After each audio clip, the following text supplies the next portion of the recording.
co-host for the evening, and welcome to the Village Shul's third annual all-girls dance party, now partnering with the Empathy Effect's Global Challah Bake.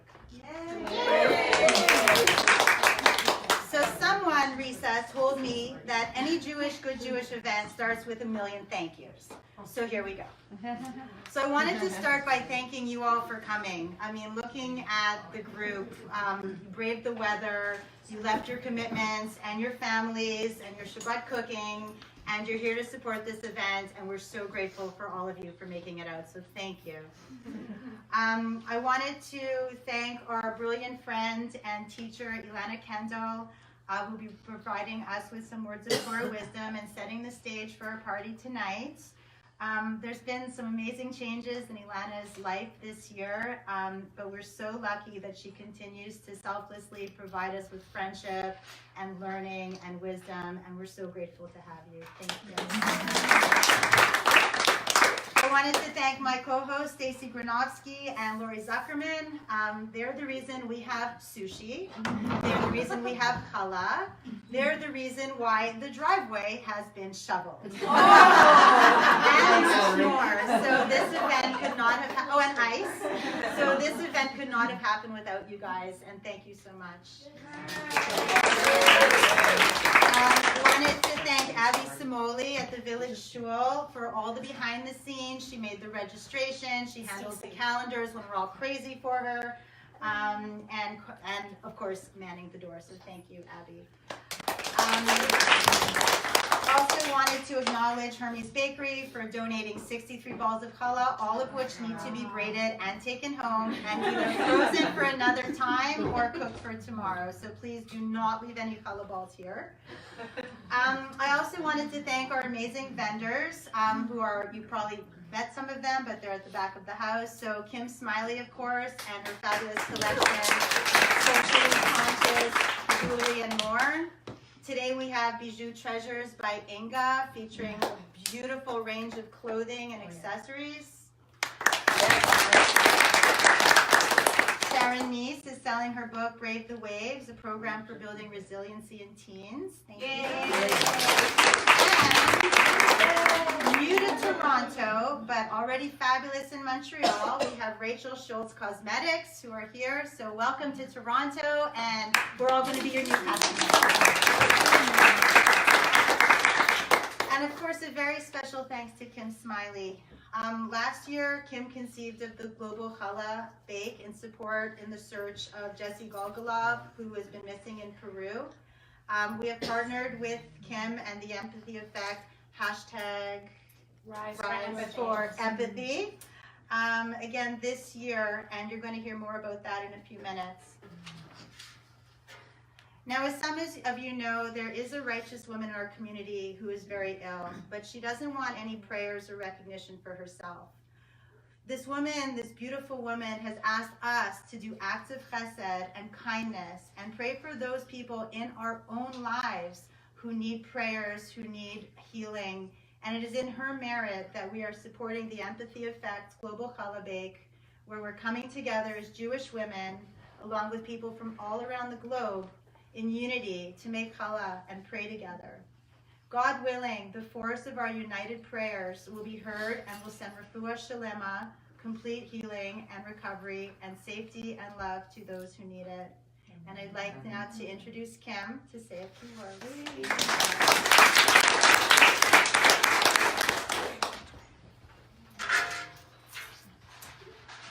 I usually write out what I'm going to say, but I have a newborn baby. So I would like to first thank my partners in this event. So thank you so much for including me again. Last year was so much fun, although I didn't dance, and I like to dance. I was upstairs, but thank you so much for including me in this event. The genesis of this event, the second time that the Empathy Effect is participating, is, as Deborah said, there's a woman in our community, a very holy woman, who is suffering, who is ill. And when I contacted her husband to ask him what we could do for this woman, can we do a meal train where we send meals to her house? Could we visit her? He said, no. What this woman would like we're not going to say her name because she wants to be anonymous, is she would like, as Deborah said, acts of kindness done in her merit. That's what she wanted. She is sick, she is suffering, and she is thinking of others. And it's a lesson that really resonated with me. And so the timing just happened to work that Deborah had called me when I was 9 months pregnant and said, hey, we're doing this thing. Do you think maybe like a few weeks after you give birth, you want to participate? I was like, yeah, sure. Yeah, okay, sure, sounds good. I said, if I'm up to it, okay, I'll do it. Who knew, you don't know how you're going to be feeling after you have a baby. When I was pregnant with Maya, her name's Maya Rose, Ariella Rachel in Hebrew, which is the heart of a lion, and the tenderness. Thanks, Mom. The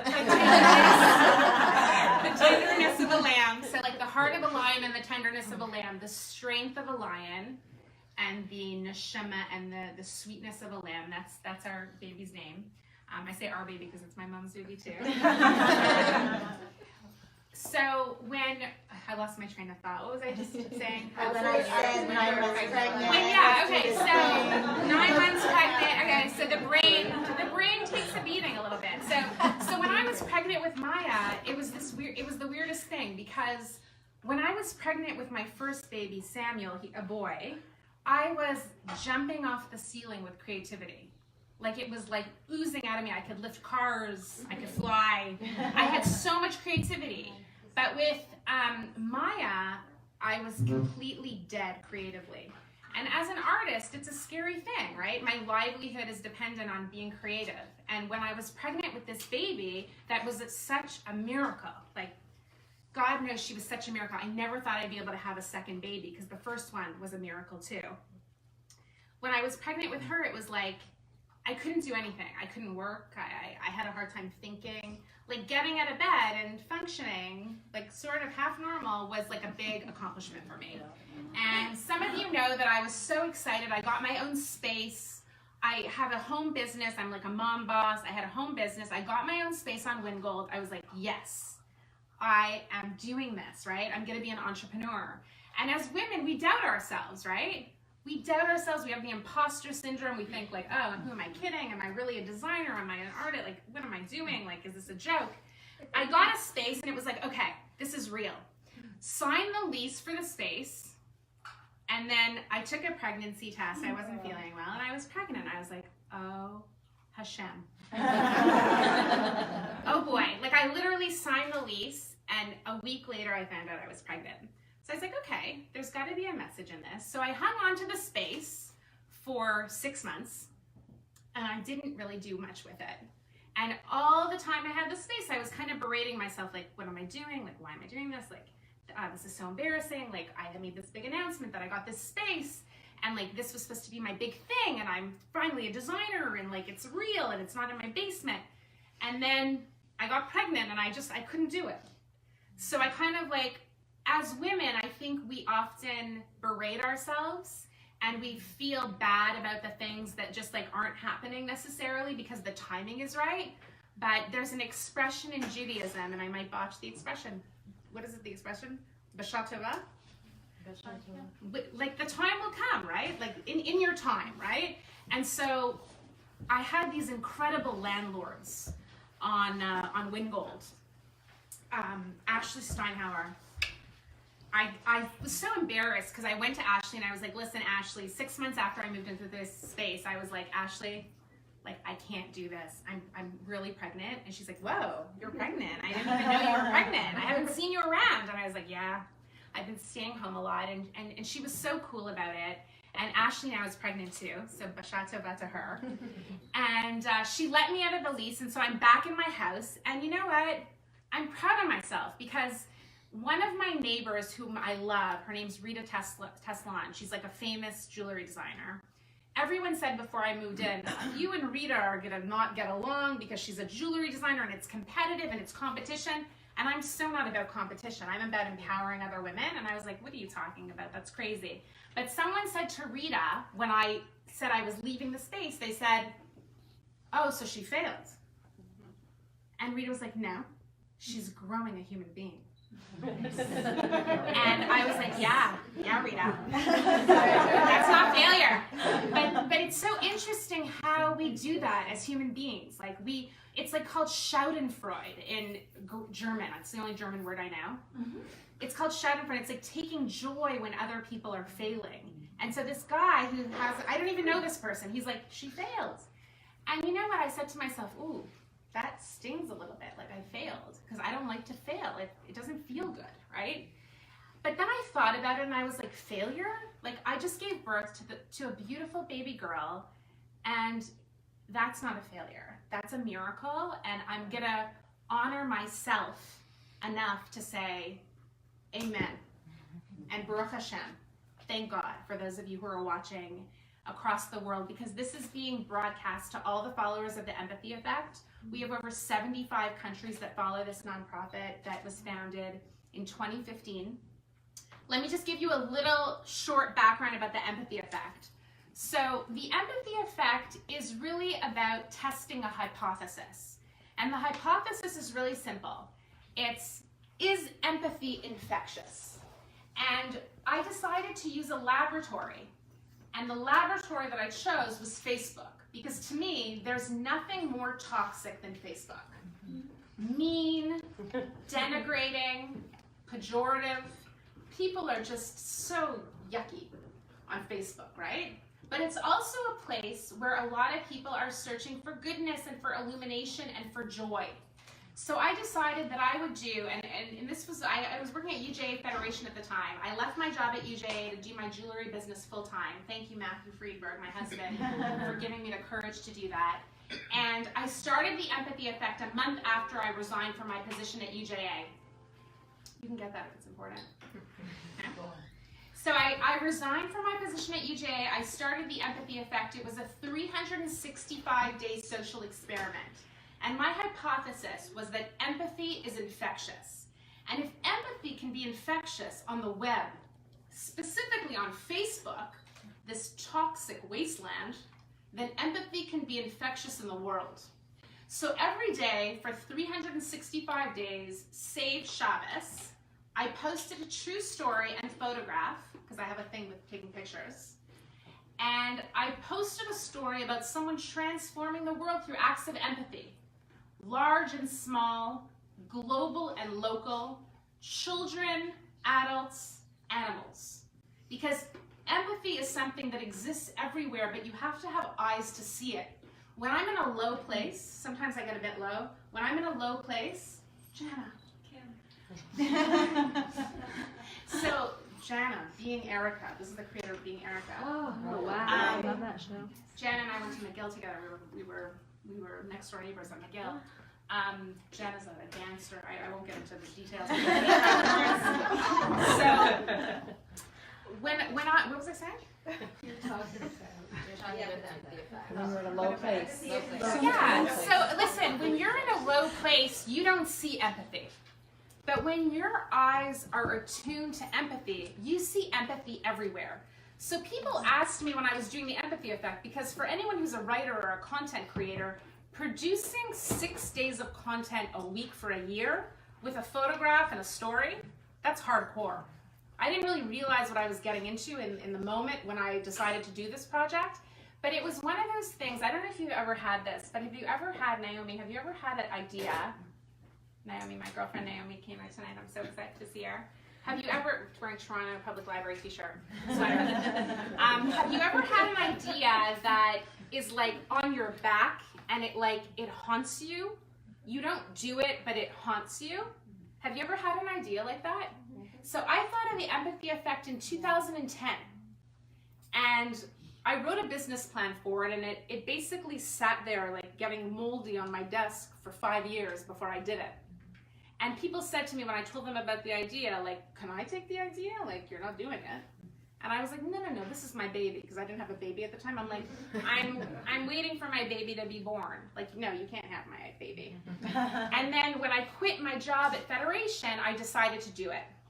Sorry, I'm a very tangential thinker, but let me try to wrap this up a little bit.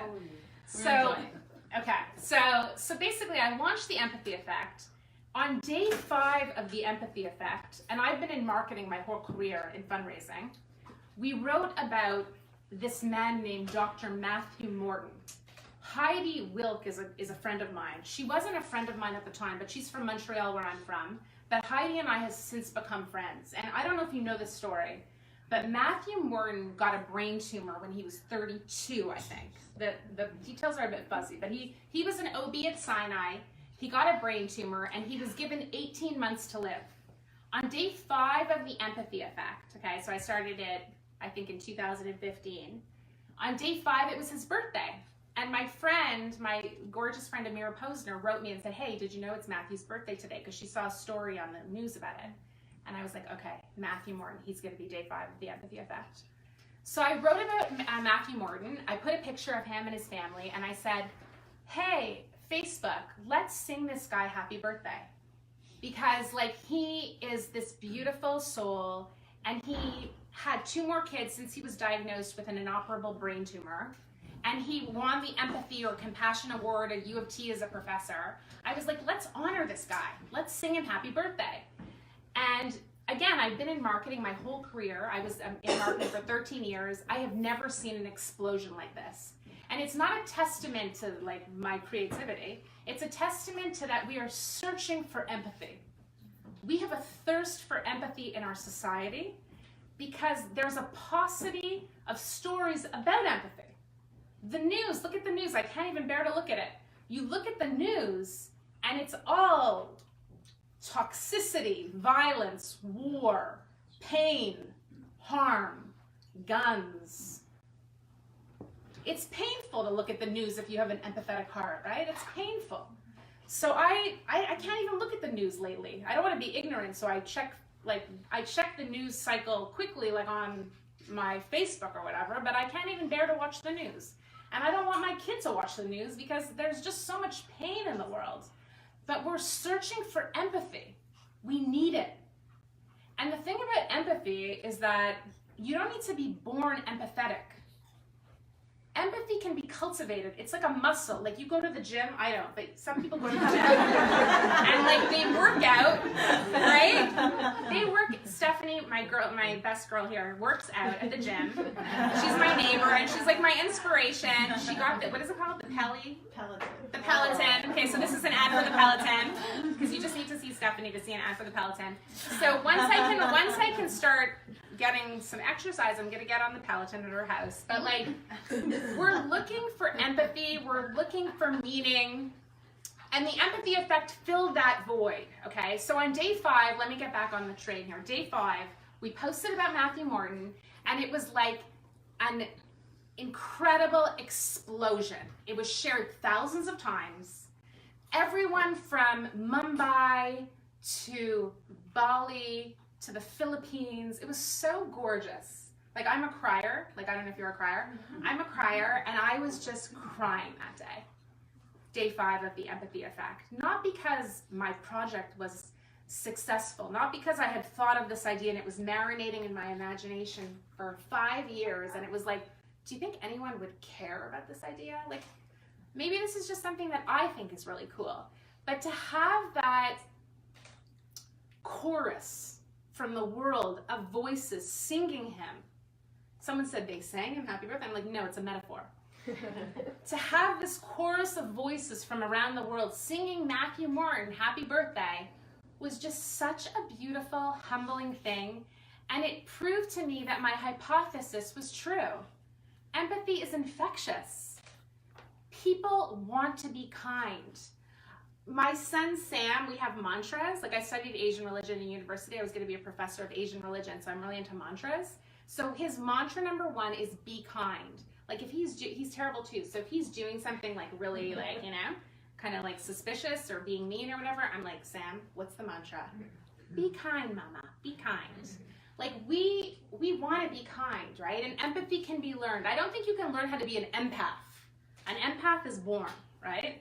If anyone's an empath in the room, like I'm sure we have some empaths in the room, that's like when the boundaries between self and other are blurred to the point of non-existence. And Brene Brown and Dr. Stephanie Bott, my girlfriend, teach us that that's very unhealthy. It's very, very unhealthy. So getting back to Jesse, last year we had a challah bake for Jesse, and I kind of like hijacked your event a little bit because you were having a dance party, and I was like, hey, I know it's supposed to be fun, like you're doing a dance party and that's really fun, but do you mind if we have a challah bake for Jesse Galganov? And this guy in Peru is missing. He's from Montreal, which is where I'm from, so it touched my heart. I just had a baby boy, and when I was looking at Jesse Galganov's picture, it was like stirring up all the, I'm an empath, and it was stirring up all the feelings in me, and I was thinking of his mom, Elisa Klayman, and his dad, Todd Galganov, and I was like, oh my gosh, their kid is missing. Like, he went on a year-long journey, like we all did this, right? Like, you know, a lot of us went on a year-long trip, whatever I did, I'm sure a lot of you girls did too, and he went on a trip, and like in the first like couple weeks, he was gone. He was lost without a trace. He said, Mom, I'm gonna call you like in a couple days, gone. And hasn't been heard from since. It's been over a year. And his family has really tapped into the empathy online and social media, and people have given hundreds of thousands of dollars to find this child. He's not a child, he's a man. He's a beautiful, beautiful man. And when I was looking at his picture, I just had my baby and the hormones were like, and I was like, oh my gosh, this could be my baby. This could be my Sam. And so I became really fixated on this story. I never met this family. Now I know them through social media, but what happened was at the beginning of January, when my father-in-law was very sick, I received an email from Todd Galganov in my inbox, Jesse's dad. And I was like, holy smokes, this is crazy. Because I was dreaming about Jesse. Because I was so in his mom and dad's shoes because he was missing. And I was like, how does this feel? Like, their kid is missing. How does this feel? Like, can you imagine? Like, it makes me want to cry. Can you imagine if your kid was missing? It's awful. And I was reached out to because of the Apathy Effect, this nonprofit that I started. And Todd said, you know, hey, I know this lady named Brenda Lee, and I know Brenda from my work in the nonprofit sector. She was supposed to be here. I hope she's watching. And she said, reach out to the Empathy Effect because they have followers around the world. Maybe they can help you. So he reached out and he said, hey, listen, is there anything that you can do? Can you get the word out? Can you tell a story about my kid? He's missing. And so we wrote about Jesse, and then I couldn't stop thinking about him, you know? And then when this righteous woman in Toronto who is ill, through her husband said, don't do anything for me. Don't make me a challah bake. Make one for the people who are suffering, who fall through the cracks. That is what I want you to do, because that will uplift my spirit and that will uplift my heart if you focus on others. Get it if it's important. Don't be shy. And I was just so touched by that because we live in such a narcissistic time. Like, and the narcissism is so poisonous, like selfie. You know, like, okay, I've taken selfies because it's fun. I've taken a couple selfies, but like, it's so toxic, this selfie culture that we're living in. So I actually launched something, a little plug for what I just launched, the Empathy Fact. Today I launched something, and it's jewelry that's dedicated to advancing more empathy in the world. And the body literally is the canvas for the message. And I always say that my jewelry is like the body becomes the canvas. And the canvas for these messages is spread empathy, because the world needs more of it. So instead of wearing like, you know, like a sexy little outfits, which some people do, and that's cool, wear a necklace that says unselfie. And people will be like, unselfie?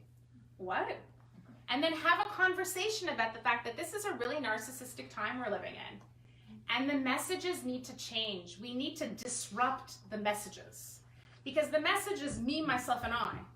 And the message needs to be you, yourself, and your family. And like, what can I do for you?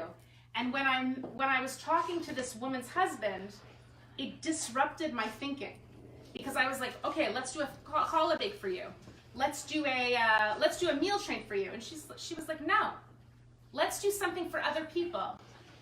Leonard Cohen, a blessed memory, Montreal poet, said the crack is where the light gets in. Yeah. Like, amen to that, right? The crack is where the light gets in. And sometimes we need there to be tragedy, we need there to be sorrow, we need there to be pain for the light to get through. And for me, who is a feeler, my friend, a poet on Facebook, says that that sometimes you need the pain in order to see the beauty and the joy. So it's like you can't have joy without sorrow. You know, you can't really have joy without sorrow, and that's true. I think that's really true. So today we are baking bread in the merit of this woman who is ill in Toronto. We're baking bread in the merit of Jesse. We're baking bread for my girlfriend Ina's brother who is ill. We were sent a lot of messages and given a lot of names, and it's not just Jewish people. Like, the empathy effect is a universal idea because the Jewish people are put on this earth to be a light unto the nations. It's a plural. We're not put on the earth to be a light unto the nation of Israel. It's the nations. So our work as human beings in the world is to illuminate the way for the world. And really it's about tikkun olam. I didn't realize how Jewish I was until I started studying Judaism. But like my parents, like my mom came here from, this is Nancy Smiley, she came from Montreal with my dad to help take care of my kids this week because I wasn't feeling well. And like my mom was brought up in a kosher house, but like not the most religious upbringing. I didn't have, my parents, like, I call them hippies, they don't like that term. They took us across the world when I was a kid. My brothers we were 3, 5, and 7. We traveled across 8 countries in Asia. And my parents taught us to live and let live. But I always say, like, they're the coolest people I know, like they're way cooler than me. Because they taught us to see other people. To see the cracks, because the cracks is where the light gets in. So I'll just wrap this up now. I'm really thankful that you're all here. Like I love a lot of you guys. I don't know some of you, but I hope to get to know you. I'm thankful to be included in this community because I didn't grow up with a very Jewish traditional upbringing, but now that I've come to the village shul, I've recognized that my neshama is deeply Jewish. My soul is deeply Jewish. And my parents have very, very Jewish souls. And what I mean by Jewish souls is actually something that's kind of un-Jewish, is that it's not that we're Jewish, it's that we care about the world and we take care of the world and we heal the world. Like, that is why we are here. We're not here for selfies. We're not here to be happy. We're here to make meaning. We're here to give back. We're here to enrich the lives of others and be a blessing to others. That is why we're here. So I have never met Elisa Clayman in person, and I think she's watching. I've never met Todd Galganov, and it doesn't matter because the message is that you don't need to know Elisa Clayman. We don't need to know each other. We are all inextricably interconnected, and Martin Luther King Jr. said it, in a garment of mutuality. And that is life. And sometimes we forget, but we need to remember every day that we are interconnected and that there is no difference between a Jew and a Muslim and a Hindu and a Sikh and a Buddhist. There is no difference. We're one. And that's the message of the empathy effect. And I'm grateful that as of this morning, there were over 35 different countries participating in baking challah. We have people in India, people in Vietnam and Cambodia. They are baking challah, and they are making signs and they are saying prayers. We have an orphanage, and Nil Patel in India is a guy we did a partnership with. He runs an orphanage in India. This orphanage, in the next 24 hours, is praying, #Rise for Empathy.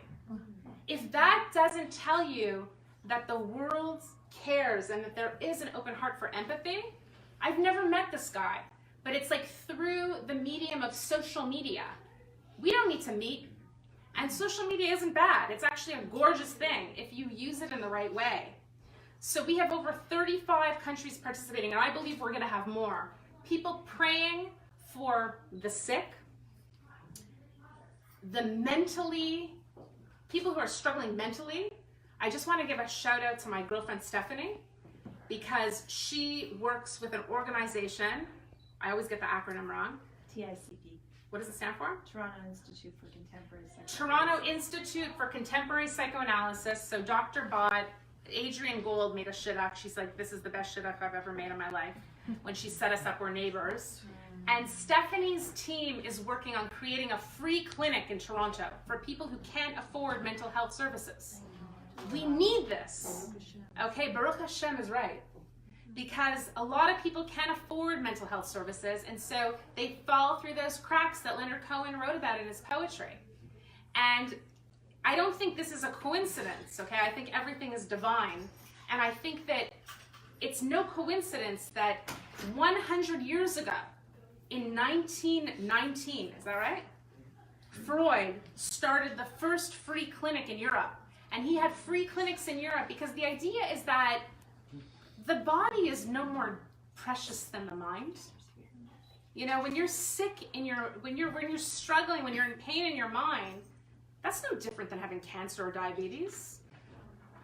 So Dr. Bott and her friends at this charity are starting a free clinic. And this is the charity that the Empathy Effect has chosen as one of its main supporters, main beneficiaries rather, in 2019, because we are opening the doors of a free clinic in Toronto. And I really want all your support, not at this event because it's going towards something else, but I really want all of your support because this is important and mental health struggles are real and we need to do something.